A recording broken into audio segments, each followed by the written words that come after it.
boy with a large scarf being held off the ground by his collar by someone with face paint, while a girl with pigtails and orange markings tried to negotiate, while another boy with snot on his face looked helpless. And beside the aggressor, a blonde woman with her hair in 4 ponytails, watching the scene with the particular expression of someone who disapproves but can't be seen to care too much. Naruto approached. He addressed the blonde woman first, taking her hand and pressing a brief kiss from her hand up to her forearm. "Such a beautiful woman. Can I have your name?" She blinked. Then Temari. "What's yours?" "Naruto. I hope we can get to know each other better, Temari-chan."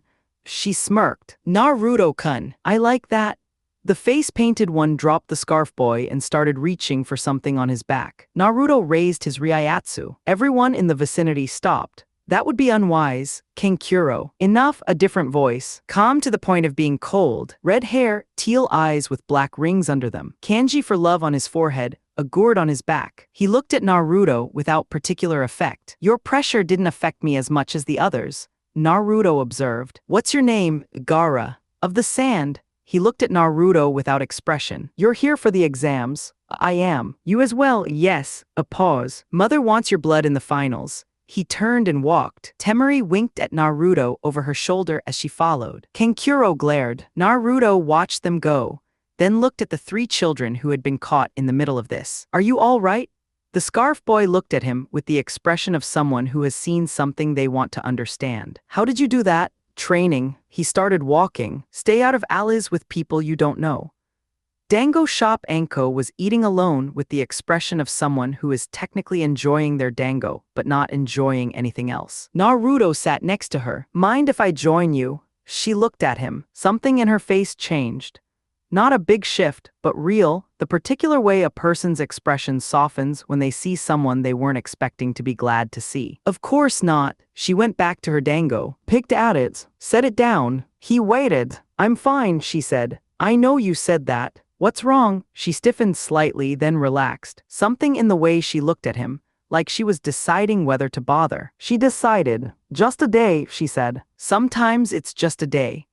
He turned toward her on the stool and put both hands around her face and made her look at him. She went very still. He saw the tired, behind the usual front. "What do you say we go on that date?" he said. The front dissolved immediately. Her face opened into something genuine and bright. "Really? Tonight, after I handle something." 6 o'clock, he kissed her cheek. "Be ready." She was off the stool faster than he'd expected. "Wear something nice," she called behind her as she disappeared. He shook his head, smiling. He made 5 shadow clones and sent them to the other girls with his message.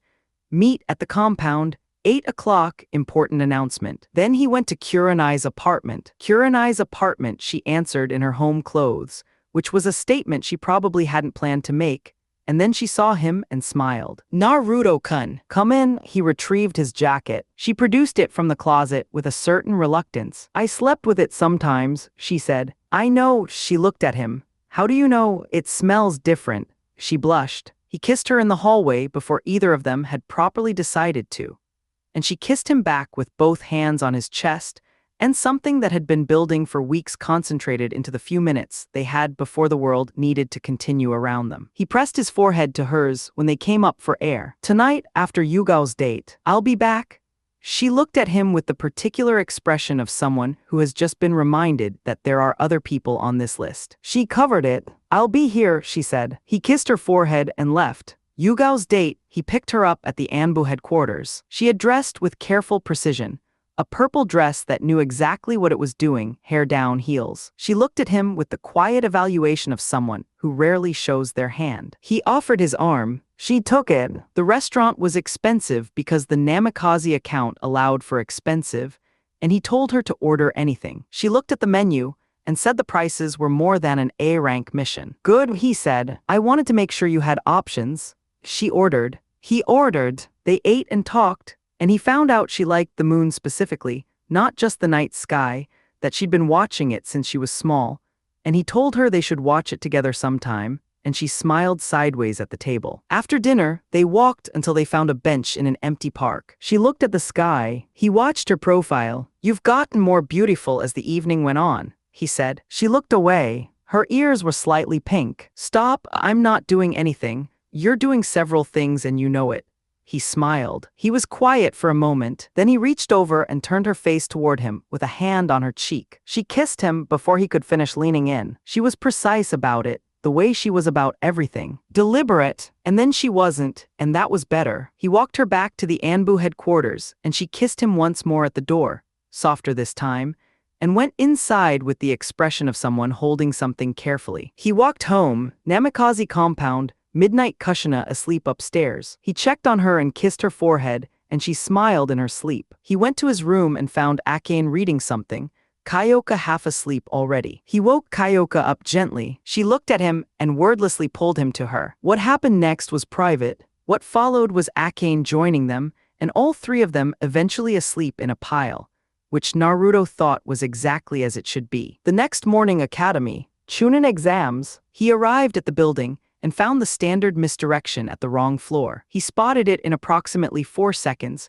went upstairs directly, and found himself in a room full of genin from a dozen different places, all of them running the same kind of nervous assessment of each other. He raised his Ryatsu briefly, just a greeting, just enough to make his presence known. Most of the room cowed slightly. A few didn't, which he noted. Naruto-kun. Ino appeared and wrapped both arms around him from the side. He returned the hug without comment. Ino-chan, you ready? I think so. You? Hinata caught his eye from across the room. He walked over and kissed her. She made a small sound and kissed back, both hands pressed together in front of her. I missed you, he said. I missed you too, she said very quietly. Temari was watching. He caught her eye and she looked elsewhere, ears pink. Kabuto arrived. He did the card trick. He showed the class Naruto's entry. Naruto listened to the card description of himself and thought about what it didn't mention. He was watching Kabuto through the whole thing. He was watching the Jonin Kabuto looked at when he finished. He didn't say anything. Ibiki walked in and the first exam started. Naruto looked at the test questions, which were complicated beyond the point that any genin should reasonably know the answers, and understood in approximately 90 seconds what the test was actually measuring. He put his head down on his desk and napped. 45 minutes later, Ibiki delivered the last question's twist. Naruto woke up, assessed the room's mood,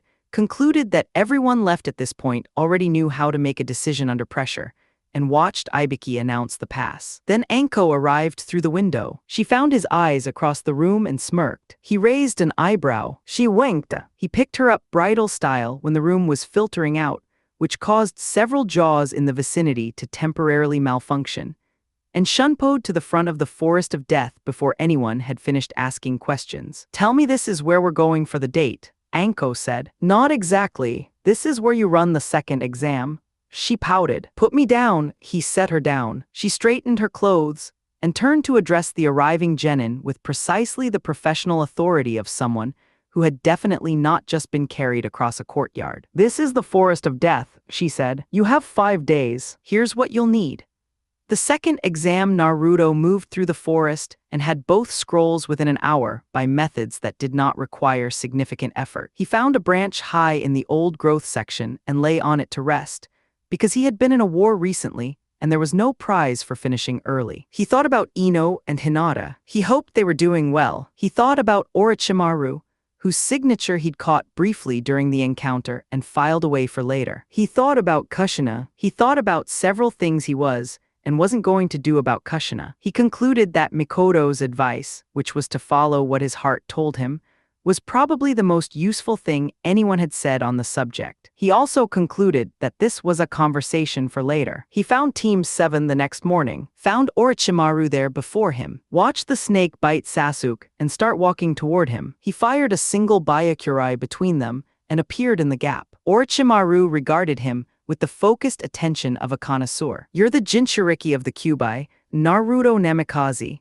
Ah. A pause. He activated his killing intent. Naruto matched it and exceeded it, and Orochimaru's composure developed a hairline crack. Fascinating, Orochimaru said. You're not like any genin I've encountered. They fought. Orochimaru summoned a large snake, which Naruto cut in half in 2 movements. Orochimaru produced the Kusanagi and demonstrated actual swordsmanship, which Naruto engaged for long enough to take his measure, and then exceeded at the point where Orochimaru's clone was about to lose an arm. Orochimaru disappeared. He had what he came for. Naruto turned to the unconscious Sasuke and his flattened teammates and assigned 2 clones to watch over them. Someone in the bushes, he told them to come out. 3 sound genin emerged. A bandaged one, an aggressive one with vented arms, and a girl who was standing slightly apart from the other 2 with her chin down. The aggressive one backhanded the girl before anyone said anything. Naruto's Ryatsu went up, and the whole clearing froze. He shunpoed to her. He checked her face, put a hand briefly on her cheek. "Are you all right?" She looked at him, startled by the proximity. I'm okay. What's your name?" "Kin." "All right, Kin-chan. Sit here." He straightened up and looked at the 2 men. "Which one hit her?" The aggressive one looked like he was reconsidering his whole morning. The fight was brief. The bandaged one's sound technique was interesting, and Naruto acknowledged it by working around it rather than directly through it, which preserved the lesson. They were both down inside 90 seconds. He stood over the aggressive one and said, "Don't touch her again. Ever." Then he turned to Kin. "You don't have to go back to them." She looked at him, at the 2 men on the ground. "Back at him? What do you mean?" "I mean you can come with me. I'll make a clone in your shape to escort them to the tower. You travel with me. When this is over, we figure out what comes next together." He held her gaze. "You don't have to be afraid of them anymore." She started to tear up. She nodded. "Naruto-kun." Ino from somewhere in the tree line. She came barreling out of the bushes with her teammates right behind her and stopped when she saw him. Her eyes were wet. "I saw the kunai," she said. "I thought, I'm fine." He crossed to her and took her face in his hands. "Ino-chan, I'm fine." She hugged him and stayed there for a moment. He held on. Shikamaru from behind, troublesome. "Hey man," Kiba's voice. "You had me scared for a second." Naruto nodded to them both over Ino's shoulder. The technique Naruto had used on the sound team was the question. He told them it was a secret he'd share when the time was right. Shikamaru accepted this immediately with the expression of someone who had already worked out that information is worth more when offered than extracted. Sasuke woke up. The curse mark activated. Purple chakra, dark and heavy, unfamiliar weight. Naruto knocked him out with the flat of his sword. He kept the seal suppressed until Sasuke's own willpower re-established control, then woke him up. "You were compromised," Naruto said. "Your teammates are out. You need to watch them." Sasuke groggy, "Why are you always in my business?" "I promised someone I'd keep you alive if I could." "I said if very loosely." He started walking. "Next time, handle it yourself."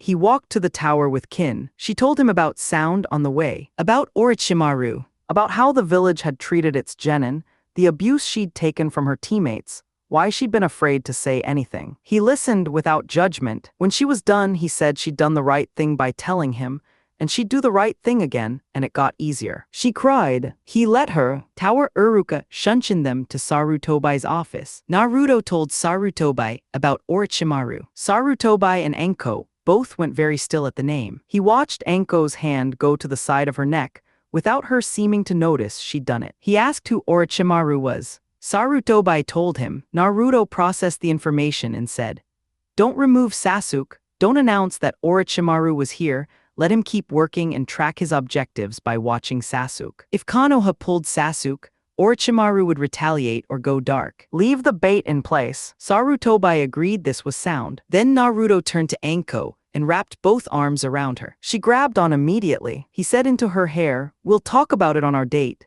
She nodded into his chest. He kissed her forehead and let go. He made his way back to the tower to wait. The preliminary matches, Sarutobai's speech. Heiatsukoff, the box with the numbers. Naruto drew one. He saw his first match, Neji Hyuga. He found Hinata and said, very quietly, "Train hard in the month we have. You'll be fine."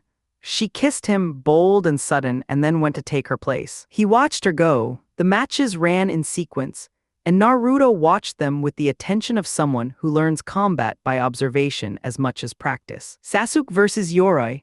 Close call, curse mark involved. Anko stopped it cleanly. Sasuke won. Shino versus Zaku. Methodical. Shino won by finding the approach that made brute force irrelevant. Kankuro versus Misumi. Puppet work. Kankuro won. Sakura versus Ino. Both of them looked better than expected. Both of them went down together. Double knockout. Temari versus Tenten. Decisive wind advantage. Temari won. On her way back up, she passed Naruto. He leaned in close. "Strong and beautiful," he said. "It's a good combination." She said into his ear, "I find power attractive. I thought you should know."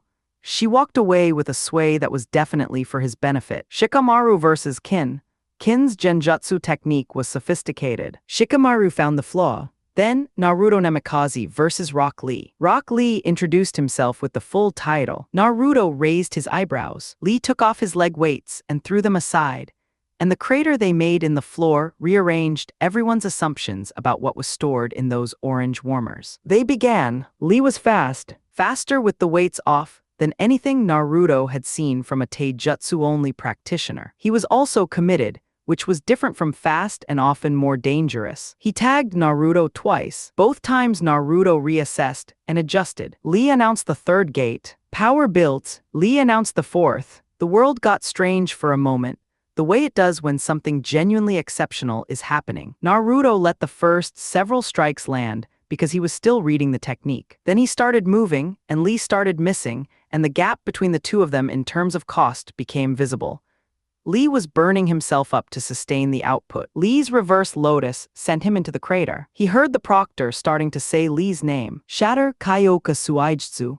The figure in the crater fractured outward. Naruto was standing behind Lee, who had turned around very slowly. "You burned your body for that," Naruto said. "How bad is it?" Lee's legs went. He caught himself. His muscles were torn. He was barely staying upright. "Let's end this here," Naruto said quietly. He came forward and cut Lee across the back, precise, deep enough to matter, and Lee went down. The proctor announced the winner. Medics came for Lee. Lee reached for him. Naruto crouched. "Thank you," Lee said rough. "I only wanted to fight the best. I have more work to do." He gave a thumbs up, shaking. "I'll surpass you next time we meet, Naruto-kun."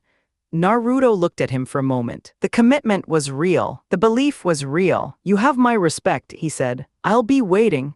He nodded to Guy and went back up to the stands. Ino hit him in the head the moment he arrived. "You scared me half to death." "I'm fine, you were in a crater. You weren't moving." He rubbed the back of his head. "It was a technique. I was never in the crater." She stared at him. "You did that on purpose?" "I was going to need it at some point in that match." She stared at him a while longer, then pulled him into a hug. He hugged her back. "Hinata, you didn't even look hurt." "I wasn't." He kissed her cheek. "Neither were you when it counted." He found Kurenai nearby, and she blew him a kiss from where she stood, which made several people notice and Asuma clench his jaw. "Naruto-kun," Ino said into his arm. "I like you a lot. I think you know that." "I know. Are you going to do anything about it?" "Already planning to." He kissed her forehead. She made an impatient sound and kissed him properly. He kissed her back. Hinata versus Neji. Naruto went to her before she went down. He took her hand and held it for a moment. "Remember what we trained," he said. "Whatever happens, I'm proud of you. Your whole team is." She squeezed back, looked at him, and walked into the arena with her head up. She fought well, better than well. She had fluid movement now, genuinely improved hip rotation. And she was using the modified style they'd worked on to press Neji out of his comfort zone in the early exchanges. Then Neji closed her chakra points and delivered a strike to a vital organ, and it stopped being a fair fight. She refused to go down. She said something to Neji that Naruto heard from the stands, something about being the weak one himself. Neji went for the kill. Kakashi's hand caught it. Naruto's hand was on the other arm before the second. "That's enough," Naruto said, very quietly to Neji. "And if I see you in the finals, I'll show you what I promised." Neji looked at him without flinching. Naruto let go. He went to Hinata while the medics worked. She asked him if she'd done well. He told her she had and kissed her. She was smiling when they carried her out. Kiba versus Gaara. It went exactly the way Naruto expected. Gaara's sand was a defensive system without meaningful counters in standard Inuzuka technique. Kiba ran out of options, and Gaara got bored and moved to end it. Naruto was between Kiba and the closing sand before Gaara had finished the hand seal. "That's enough, Gaara-san." Gaara considered him. "You'll meet me in the finals." "I will." "Mother is excited." Gaara walked away. Naruto looked at Kiba, who was lying on the ground with a broken arm and a broken leg and a slightly lost expression. "Thanks," Kiba said. "Don't thank me. Train harder so next time you don't need it."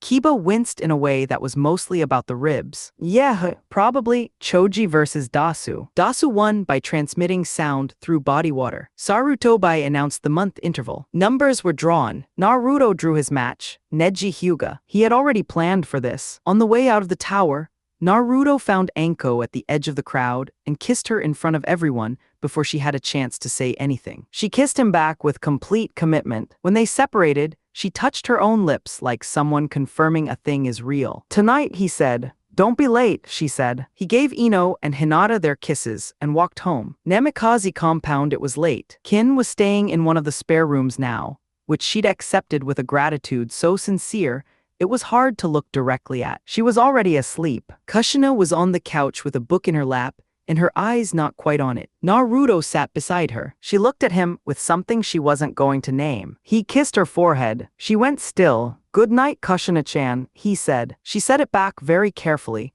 as if the individual words needed handling. He went upstairs, found Akane and Kyoka waiting, and told them everything about the day in order. Kyoka said the shikai was very well timed. Akane said Lee was impressive actually. Then they settled into the familiar architecture of the three of them.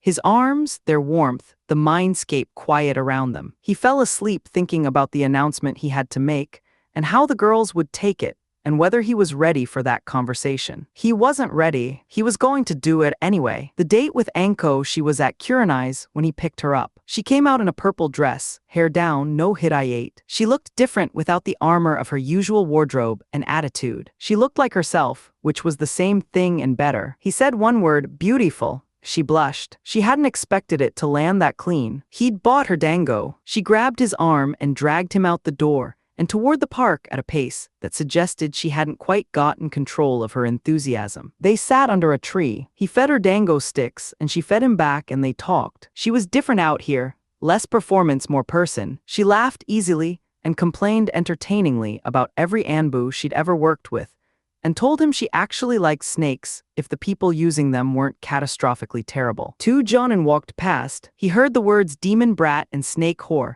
and watched Anko's face close up like someone drawing a curtain. She set her dango down and looked at the grass. Her hands were in her lap, and they were not entirely still. He raised his Ryatsu. The two Jonin stopped walking. "Leave," Naruto said, "before the next words you say are the last ones."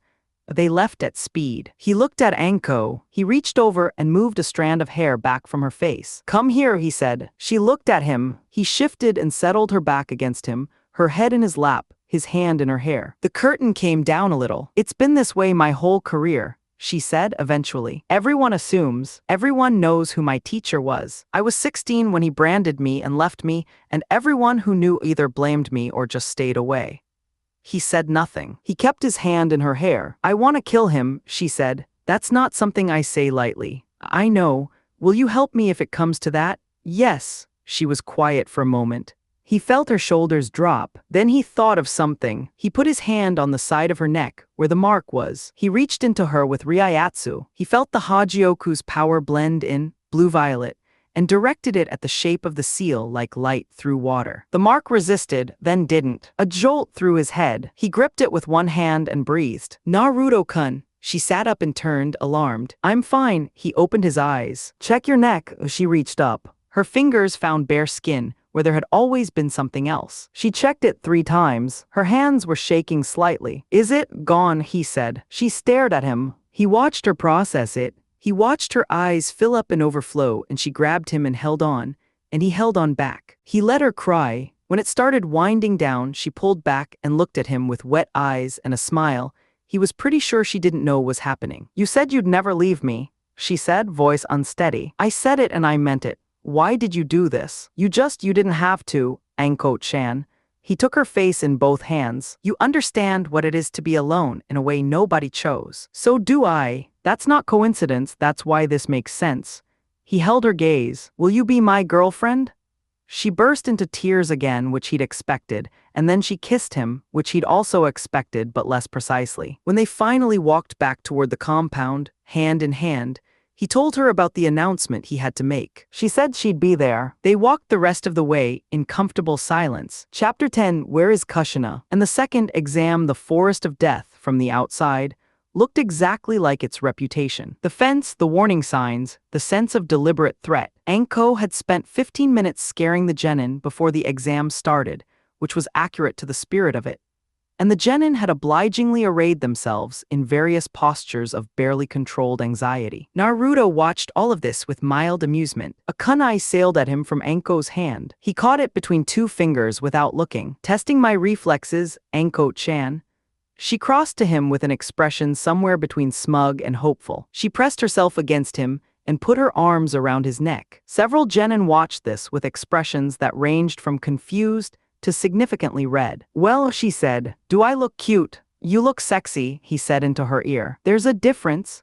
She started to shiver and then caught herself because there was an audience. She kissed him instead, which was a professional choice she was going to examine later, and several genin turned various shades. Ino's voice, "Can you please start the exam?" Anko separated from him with maximum dignity. "All right, brats, let me tell you about your scrolls," she explained. 5 days. Get both scrolls. Get to the tower. Don't die. Don't open the scrolls. She went through it with the cheerful efficiency of someone who had given this speech before and knew which part made people sweat. Naruto kissed her forehead and stepped back to his gate. "Be careful," she said, as if the words surprised her. "See you in 5 days," he said. She nodded. He shunpoed in. In the forest, he got his scrolls within the hour. He found a branch above the canopy level and rested, because the exam was 5 days and there was no practical reason to rush. He thought about Ino and Hinata out there somewhere. He hoped they were keeping each other's nerves in check. He thought about Kushina at the compound. He'd been avoiding thinking about Kushina at the compound. He thought about it now, in the particular way he'd started allowing himself.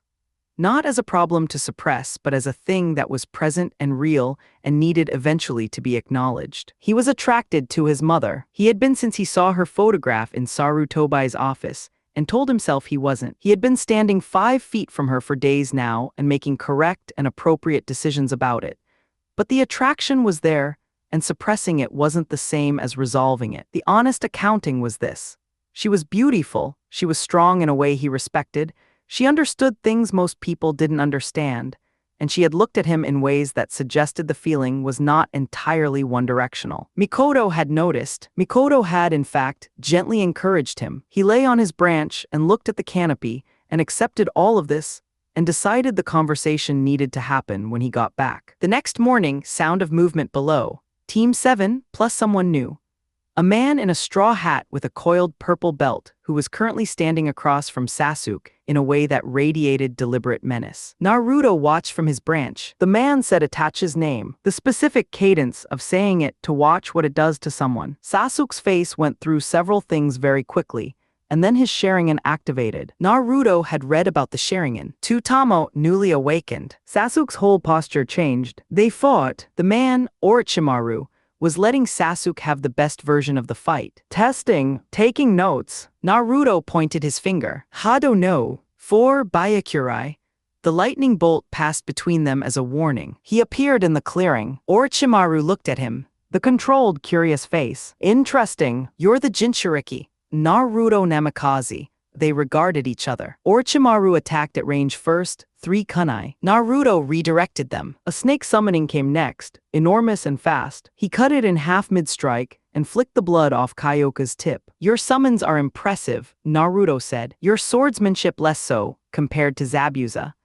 Orochimaru produced the Kusanagi with visible displeasure. They traded actual technique for several exchanges, and Naruto concluded around the 4th one that Orochimaru was very good and he was considerably better. He tested this by moving at a speed Orochimaru hadn't seen from him yet, and came within millimeters of removing a limb. Orochimaru was running on a clone. He knew it even as he made the cut. The real one appeared behind him. Quick, Orochimaru said. You were on a clone before the 2nd strike. You're good at reading attacks, you just don't have the speed to fully exploit the read.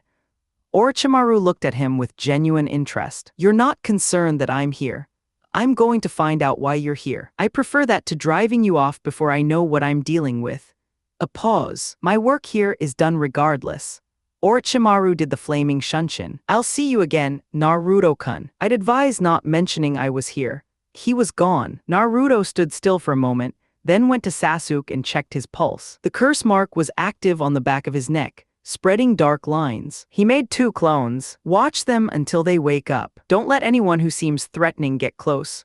The clones nodded. He heard someone in the bushes. Come out, he said. Team sound, The bandaged man, the aggressive one, a girl standing slightly apart from the other two. The aggressive one backhanded the girl before anyone had properly introduced themselves. Naruto's Ryatsu went up, and the clearing froze. He shunbowed to her, put his hand on her cheek. "Are you all right?" She looked at him with startled, slightly wet eyes. I'm okay, Kin," he confirmed. She nodded. He straightened up and looked at the two men. The aggressive one had a particular energy, the kind that belongs to people who have always been allowed to do what they just did. "The fight," Naruto said, "is over."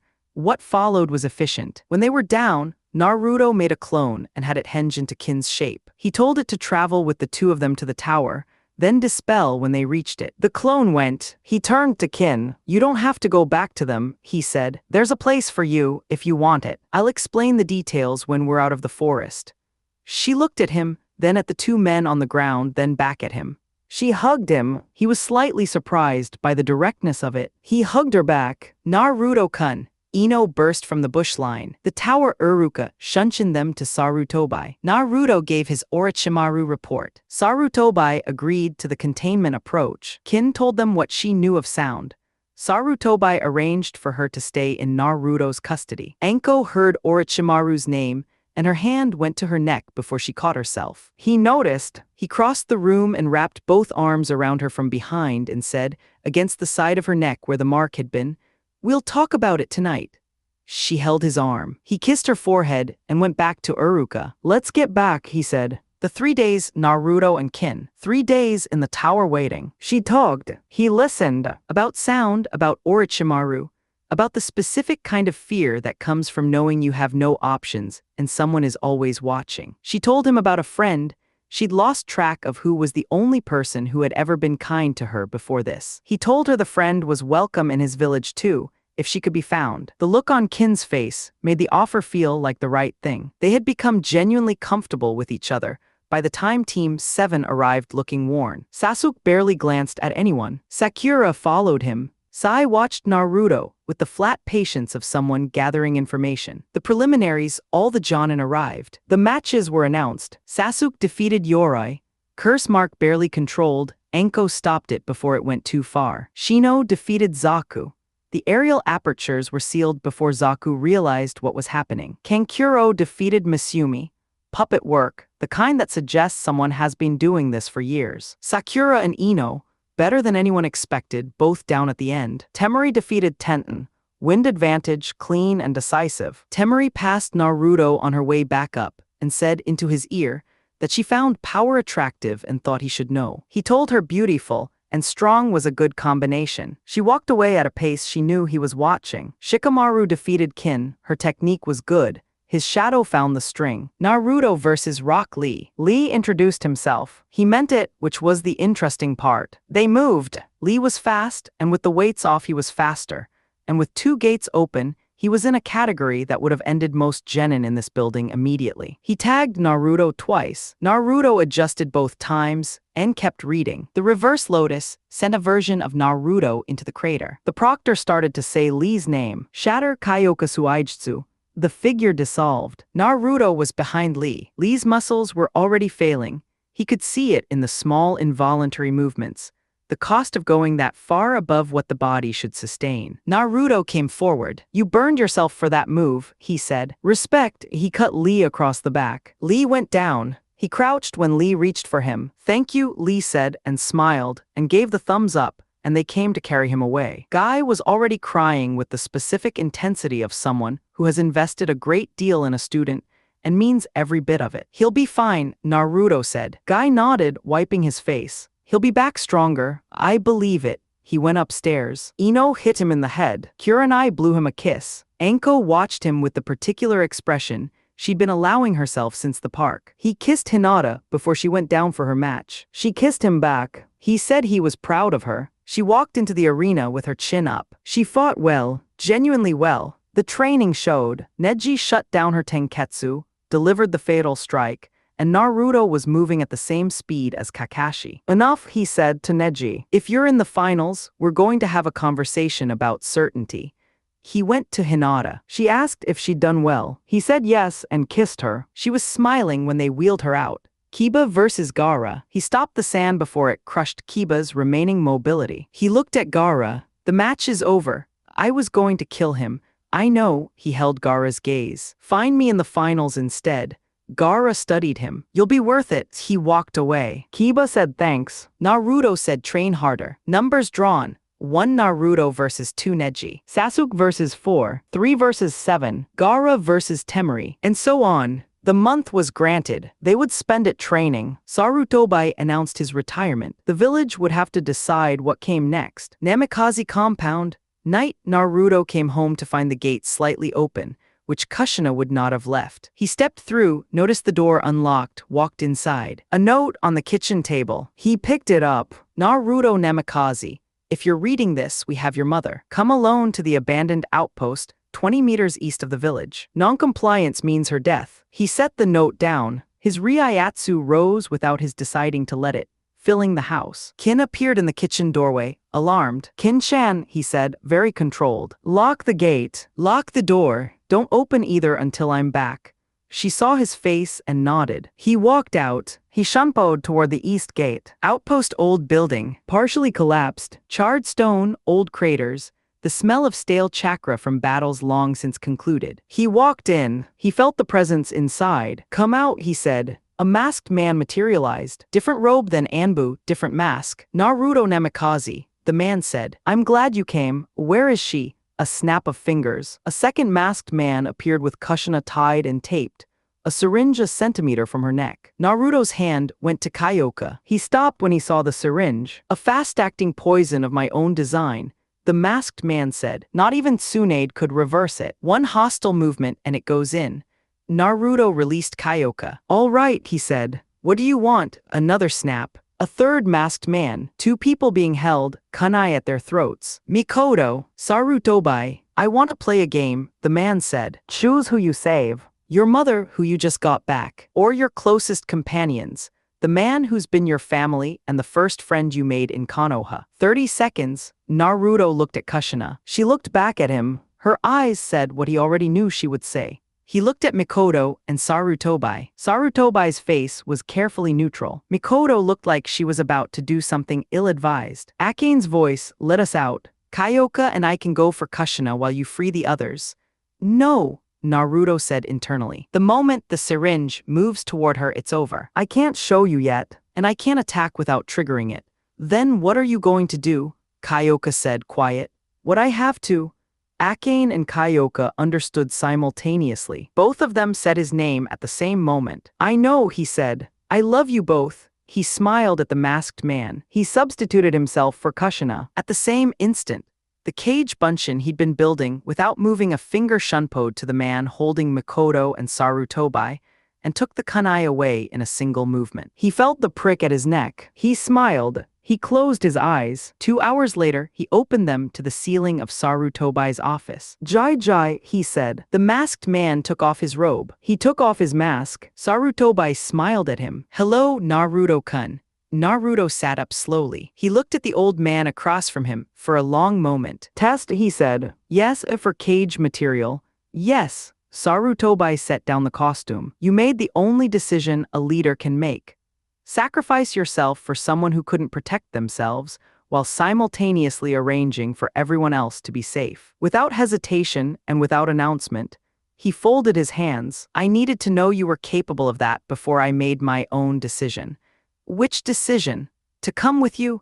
Naruto was very still for a moment. The village is drifting, Sarutobi said. The civilian council has too much power. I've been fighting it for years and making less ground each time. The will of fire is dimming here. I've been thinking about where it might burn better.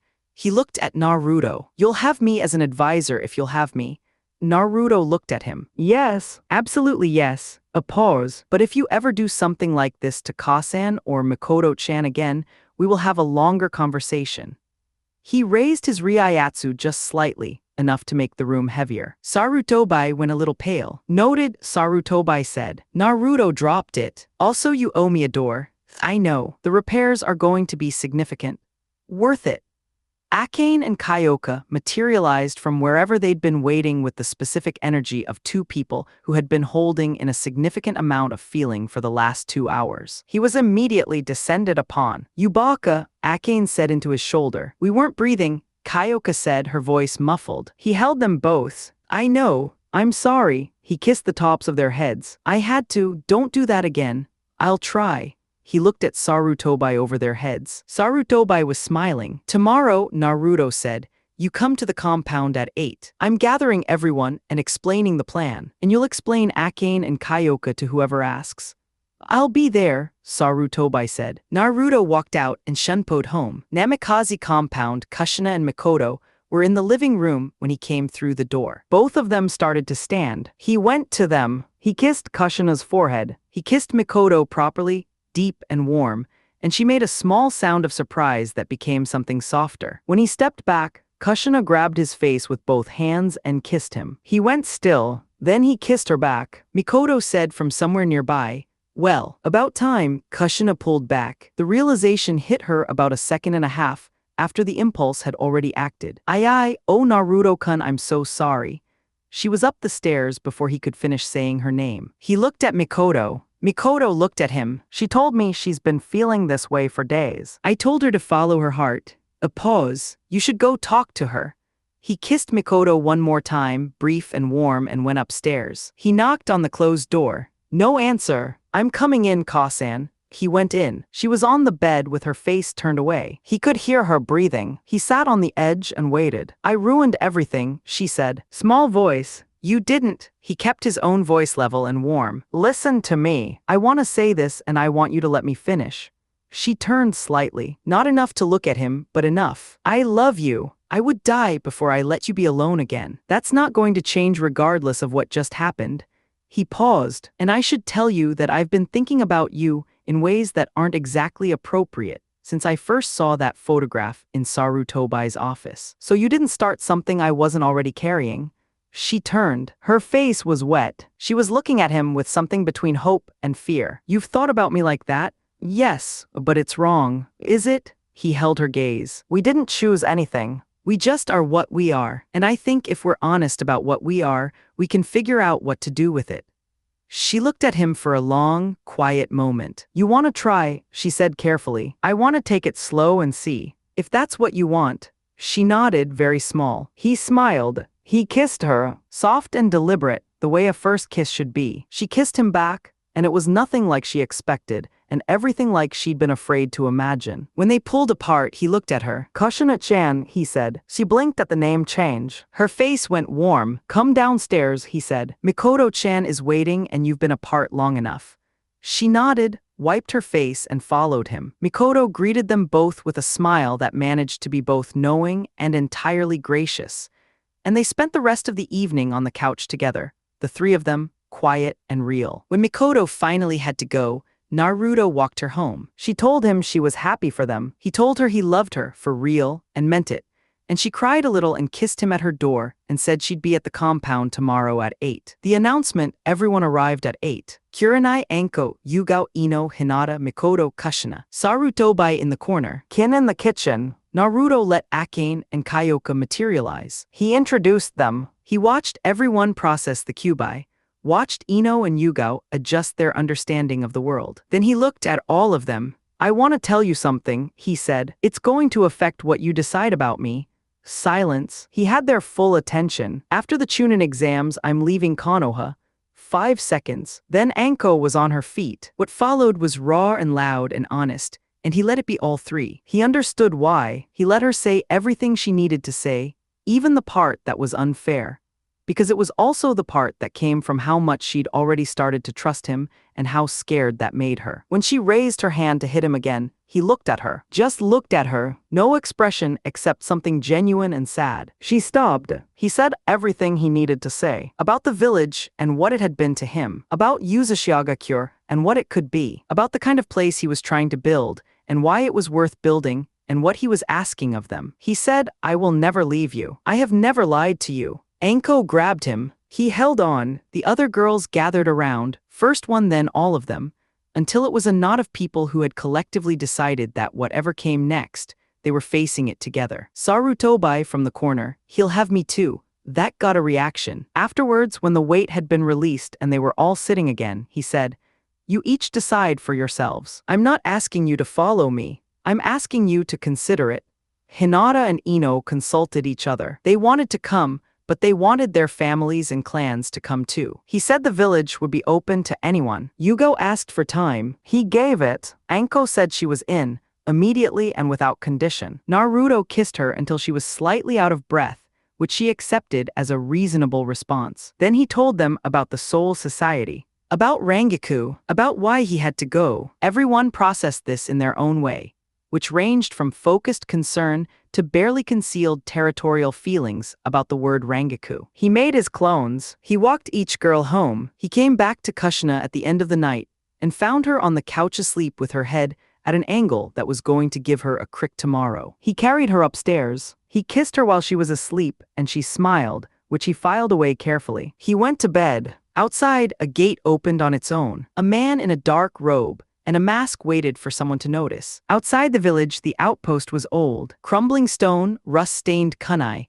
craters that went back to a different war. Inside, a torch, a man with a white mask, two other men in different colors, each holding someone. Naruto's mother, Mikoto, Sarutobi. The masked man gave him 30 seconds. He looked at Kushina, he looked at the syringe, he looked at Mikoto and Sarutobi. He made his decision. He substituted himself for Kushina at the same instant as the shadow clone freed the other two. He felt the prick. He smiled. He closed his eyes. 2 hours later, he woke up on a couch. He looked at the ceiling. He said, "Jai Jai." The masked man took off his robe and his mask. Sarutobi smiled at him. "Hello, Naruto-kun." Chapter 11, The Truth and an Unexpected Visitor. "A test," Naruto said. "Yes, for whether I'm cage material. Specifically, whether you have the heart for it." Power was never in question. Sarutobi looked out the window of his office. To lead a village is to accept that you'll sometimes have to choose between people you love. What you did tonight confirmed something I needed to see before I made my own decision. Which decision? Sarutobi turned. "To come with you when you leave." Naruto looked at him. "The village is drifting," Sarutobi said. "Civilian council with too much power and growing appetite for more. The will of fire is dimming here. I've been fighting it and losing ground." He paused. "I'd rather burn it somewhere it can actually spread." "You'd be one of my advisors," Naruto said. "You have experience I don't. Politics, wars, diplomacy. I'll need all of it." Sarutobi bowed, small and genuine. "Then I accept. Use Yukage-sama." Naruto grew a small tick mark. "Call me that again, and I'm raising the Ryatsu." Sarutobi raised both hands. "Also," Naruto said, "if you ever kidnap Kasan or Mikoto-chan again, we're having a longer conversation."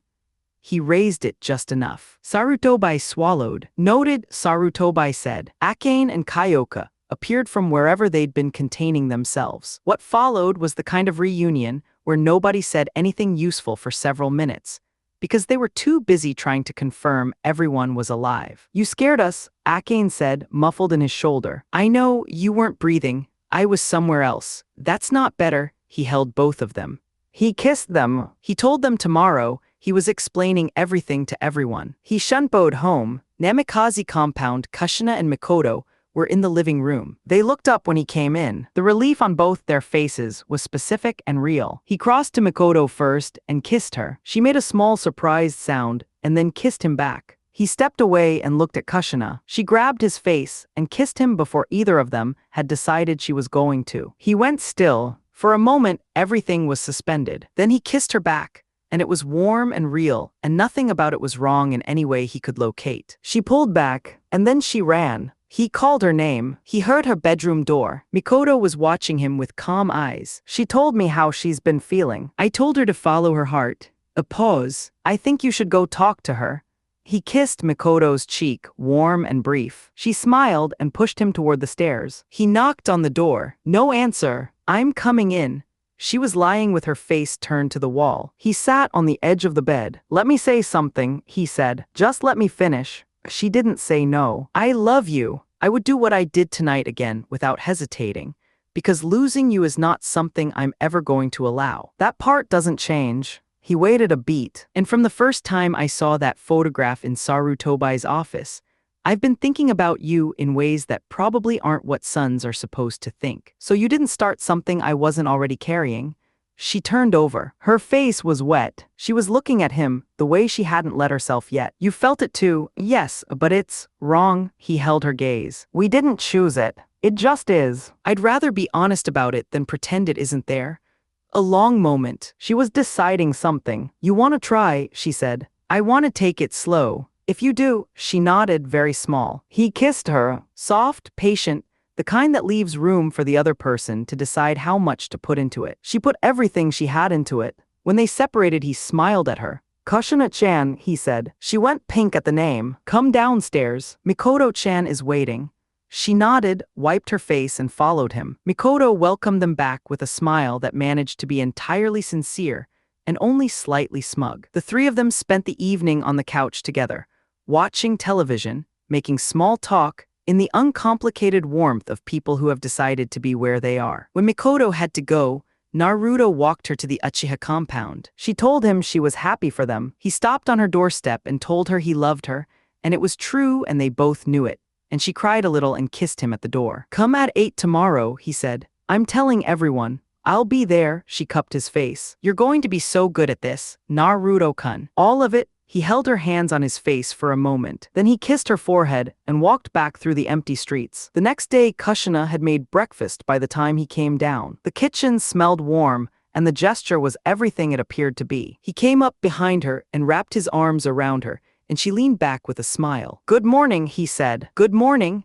She turned in his arms and kissed him once, quick and certain. When Rangiku fell out of the sky outside Konoha at approximately noon, she was annoyed about her makeup and optimistic about the shopping opportunities. She followed her scanner through the village gates and past the carved mountain faces and through streets that reminded her of Rukongai in the best possible way. The scanner led her to a large house. She scaled the gate because she didn't know what knocking meant in this context, found an open window, slipped inside. She landed and looked around. Ordinary room, and in the bed, a blonde man who generated enough ryatsu that even asleep he registered on the scanner like a shout. She looked at him. She took in the particulars. Slick back hair, the one strand, whisker marks, muscles doing what muscles do when you have them. The sword at the bedside was familiar in shape and energy. Oh, she said very quietly. He's cute. As she looked at the scanner, the signal was going completely berserk. She looked back up to find the bed empty. Something very sharp was at her throat. What is a beautiful woman doing trespassing in my home? A voice right at her ear. She processed several things simultaneously. The speed with which he had moved was not normal, the blade against her throat was real, and the voice doing something to her equilibrium that she was going to examine later. I was admiring your house, she said, which was technically true. And the window was the natural entry point. I saw it was open. You're a Shinigami, he said. I can feel your ryatsu. Are you going to tell me why you're actually here? She closed her eyes briefly. Then, yes, if you take the blade away. He did. She turned around. He was exactly as advertised from the bed. She made a disciplined effort not to inventory him too thoroughly and was approximately 40% successful. He sat on the edge of the bed and patted the space beside him. She said, What's your name? Rangiku. Rangiku Matsumoto, lieutenant of the 10th Division, Godai 13. She pulled out the scanner. I was sent to investigate an energy signature similar to Sasuke Aizen's. It led me here. He was quiet for a moment. She watched him. He wasn't alarmed, which was the interesting part. He wasn't defensive. He was thinking. Then he looked at her and said, I'll explain why my power feels like his, but I want you to listen without interrupting. She nodded. He told her everything. Childhood, Aizen, the training, what Aizen had given him, and what Aizen had asked in return. He talked about the man without bitterness or reverence, the same way you might talk about a person who fundamentally shaped you and who you have complicated feelings about and have decided to hold honestly. She heard things about Aizen that she had never heard. Not the scheming, not the cruelty, not the ambitions that had taken lives and rearranged the entire structure of two worlds. She heard about a person who had, in the last years of his existence, chosen to love someone, to actually invest in someone else's growth and well-being with no plan to leverage it. She didn't know if that was really who he'd been, but she knew the person sitting across from her believed it, and the way he talked about it made her chest do something unexpected. By the time he was done, she had a tear drying on her cheek, and she wasn't entirely sure when it had arrived. "How do I know you won't become what he was?" she said. He kissed her forehead. She blinked. "Stay for a couple days," he said. "You're clearly good at reading people." "Read me?" She looked at him. "And when you're done, you'll come with me to the Soul Society to meet the head captain. I'd rather do it voluntarily than wait for them to send someone more serious." "You'd actually come?" "I've wanted to see it since Aizen-sensei described it." He got up and offered his hand. "Come on, I'll show you to a room." She flopped back on his bed. "This one looks fine." He looked at her. "Rangaku-chan, I have to stay close to the signal. For the mission." Professionally, he shook his head, smiling. "Whatever you want." He lay down on the other side and looked at the ceiling. She looked at the ceiling too. She turned her head and found him already looking at her. "You're looking at me like you're trying to figure me out," she said. "I am, and you're interesting. That's as far as I've gotten." She went warm in a way she was going to pretend was the room temperature. She turned back to the ceiling. He turned back to the ceiling. In the morning, she woke up with her head on his chest and her leg over his and her arm across his stomach, which she had not done on purpose, but found she didn't urgently need to undo. He was already awake. He was looking at the ceiling again. He noticed her noticing. He looked down at her. "Good morning," he said. "Good morning," she said, and did not move. She spent the next 2 minutes talking herself out of having feelings about the situation, and gave up when he started absently running his hand through her hair. He eventually said, "We should get up." She said, "Probably." Neither of them moved for another 5 minutes. Downstairs, Kushina was in the kitchen. She turned around when they came in and looked at Rangaku with the particular focus of someone taking inventory. "Who," she said slowly, "is that girl on your arm?" Naruto explained. Kushina processed this in stages. Her expression went from alarmed to suspicious to something more calibrated when he got to the Soul Society part. Rangaku explained her role more fully. Kushina listened. She asked one sharp question and Rangaku answered it straight, and something in Kushina's posture decided to accept the explanation. They ended up talking about clothes for most of breakfast. Naruto ate in the background and thought about how good it was to have his mother back, and how the morning felt like it was shaped the right way. Later that day, he made his clones and sent them to the girls with the message, "Compound at 8 tonight." Then he went upstairs to talk to Rangaku, who was reading a magazine with the focused energy of someone thinking about something other than the magazine. He knocked. She looked up. "Tell me about yourself," he said, and sat down. She did. Hitsugaya, who she drove to near madness with her approach to paperwork. Jin, who was like an older brother and occasionally like a splinter. Oriheim, who was human and wonderful and had a very large chest. A detail Rangaku illustrated in a way that required Naruto to look at the wall for a moment. He told her about the missions. Kiri Wave. She was impressed, and not in the way people are impressed when they're performing it. He told her about the Hajioku. She went still. He told her about his plans, the village, the girls, the sea. R.A. She said, multiple girlfriends. He said, it's a law. She said, and they're all fine with it. He said, yes, would you like to meet them tonight? She said, yes, and meant it. You'll be at the meeting, he said. She nodded. One more thing, he said. You'll come with me to the Soul Society after the Chunin exams finals. That was always the plan, she said. Good, then we're aligned. He got up and went to prepare. That evening, he picked Enko up at Kurenai's apartment. She came out in a purple dress he hadn't seen before. He said beautiful. She blushed. He gave her dango because that was the correct gesture. She grabbed his arm and they walked. The park, a blanket, 2 portions of everything they could carry, evening light turning orange. She told him about herself in the way that people only tell things when they feel like no performance is required. 2 Jonin walking past. The words. He watched her face close up. He raised his Ryatsu, and the Jonin stopped walking. Leave, he said, before I make it permanent. They left. He settled her back against him, her head in his lap. He stroked her hair. She told him about Orochimaru. About 16 years old and trusting someone, and what that had cost her. About the mark and what it meant to walk around with it every day. He listened. Then he thought about it. He put his hand on her neck. He channeled. The mark resisted. Then it didn't. A jolt through his skull that he gripped his way through, and then it was gone. She reached up. She felt skin. She checked 3 times. Then she was crying into his shirt, and he held on.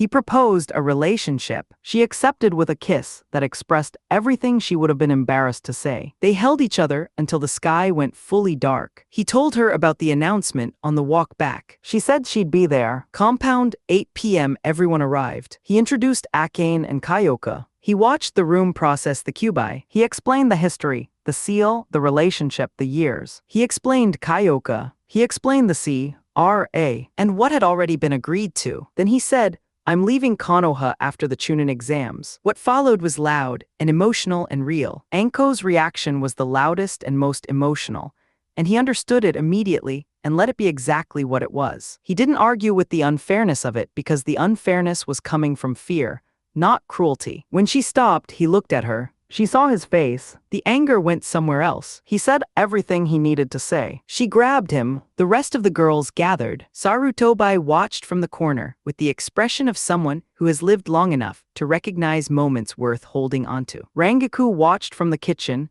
and felt the specific sadness of someone who has never had this and is beginning to understand what this is. When the group hug subsided and they'd settled back to something more orderly, he told them about the Soul Society. He told them about Rangaku. He explained the why. He answered questions. He gave everyone time to speak. He kissed each girl separately before the evening ended, which created a backlog of feelings in several people, including Rangaku, who was still in the kitchen. Kushina watched him do all of this and thought, she had missed 12 years of him becoming this person, and she was going to be grateful every day for the years she hadn't missed. When everyone was gone and Kin had gone to bed, he came into the kitchen and found Rangaku still there. You've been thinking, he said. You're very noisy, she said. He sat across from her. She looked at him. Multiple girlfriends, plans to build a village, dealing with the Soul Society, a mother he just got back. You're 12, I'm older than I look. I'm beginning to understand that.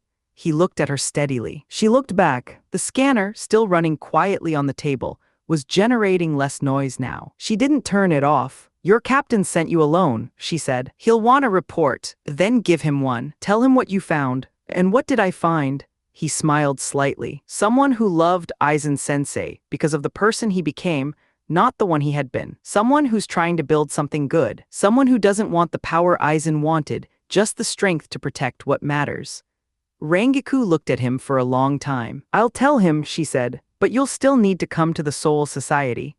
I know. After the finals, she nodded. She pushed back from the table and started to go upstairs. She stopped at the doorway. Naruto-kun, he looked at her. I think, she stopped. Started again. I think you're someone worth knowing. She went upstairs. He sat in the kitchen for a few more minutes, thinking about Uzushiaga-cure and the Chunin exams and the conversation he was going to have with the head captain of the Godai 13, and about all the people in this house and down the street who had decided, somehow, to be here. He went upstairs. Rangaku was reading again. He lay down on the far side of the bed and looked at the ceiling. You're not going to the guest room, she said. You took mine, fair. She put the magazine down. She looked at the ceiling too. Tell me something, she said, that you've never told anyone. He thought about it. I talk to the Hagioku sometimes, he said, when things are very quiet. It doesn't talk back usually, but it listens. She turned her head to look at him. That sounds lonely, she said. It used to be.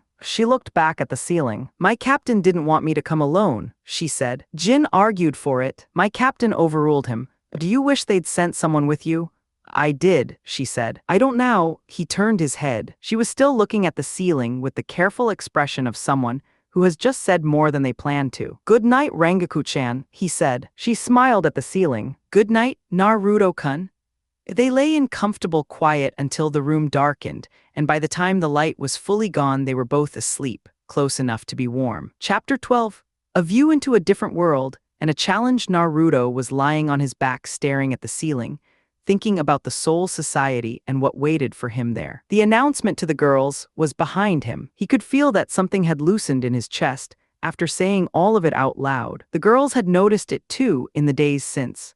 His smiles came a fraction easier. The guard he kept up in public sat a little lower. Something had been set down. He thought about Jiraiya and how that conversation had gone. Flashback, he'd been walking to the Hokage Tower with Anko and Yugao on either side of him, both of them hooked through his arms, when Anko buried her face into his shoulder. I'm going to miss you so much, Naruto-kun. People on the street stared. Anko Mitarashi, The woman who responded to eye contact with a kunai was pressed cheek first against a man's arm in public. She noticed the stares and grew a tick mark. What the hell are you all looking at? The street cleared. She settled back in. He'd come to know both of them better in the days since the announcement. Yugao was calmer than Kurenai in a quieter way, composed under pressure, fiercely loyal, the kind of person whose affection you felt most in what they didn't say. He was going to miss them, both more than he'd admitted. At Sarutobai's office, he found an unfamiliar man, tall, with waist-length white hair and red markings beneath his eyes, wearing a horned forehead protector and a red haori with yellow circles on each side. He was looking at Naruto with an expression that was trying very hard to be composed and failing completely. Because Anko and Yugao were there, and this was apparently too much for him. "Naruto-kun, I'd like you to meet an old student of mine," Sarutobai said with the expression of someone who has already decided to pretend none of this is happening. "This is Jiraiya, one of the 3 legendary Sennin." "Like Orochimaru-san?" Naruto said. "I'm assuming you were teammates." Jiraiya flinched. "How do you know Orochimaru, Gaki?" "I fought him and survived." Jiraiya straightened. "You must not be a regular genin then." "I am. You look familiar, though."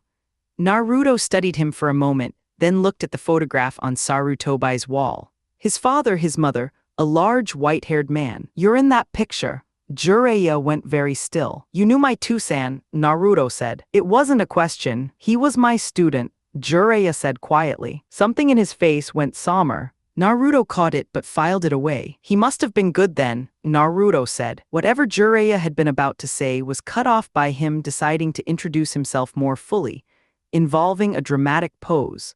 A declaration about being the toad sage of Mount Mayaboku, a connoisseur of women, and an inspiration to children everywhere. Naruto, Anko, and Yugao all regarded him with the specific expression of people who have already made a judgment call. When Jiraiya attempted to kiss their hands, he found a sword at his lips, a kunai at his cheek, and Naruto's Ryatsu settling on the room like wet stone. "Don't touch my girls," Naruto said. The weight dropped another fraction. "Ever?" Jiraiya backed up rapidly, processed several things at once, and began crying exaggerated tears about luck and unfairness. He was still thinking about the Ryatsu. Whatever that pressure was, he had never felt anything like it. When Naruto said his goodbyes, let Anko and Yugao reattach themselves to his arms and walked out. After the door closed, Sarutobai looked at his student. "You didn't tell him," Sarutobai said. Jiraiya sighed and lowered himself into a chair. "No, it's not the right time. He already has his own direction. I was going to train him this month, but clearly," he gestured at the door, "he doesn't need it. I'll tell him when he comes back from wherever he's going." "You could have talked to him on your previous visits to the village," Sarutobai said, and his voice was quiet in the way that made the words land harder. "When he was on the streets, when he was alone." "I know." Jiraiya didn't look away. "I know. Kushina is alive, by the way." Jiraiya got up from the chair and stepped toward the window, then stepped out of the window entirely, fell, hit the ground.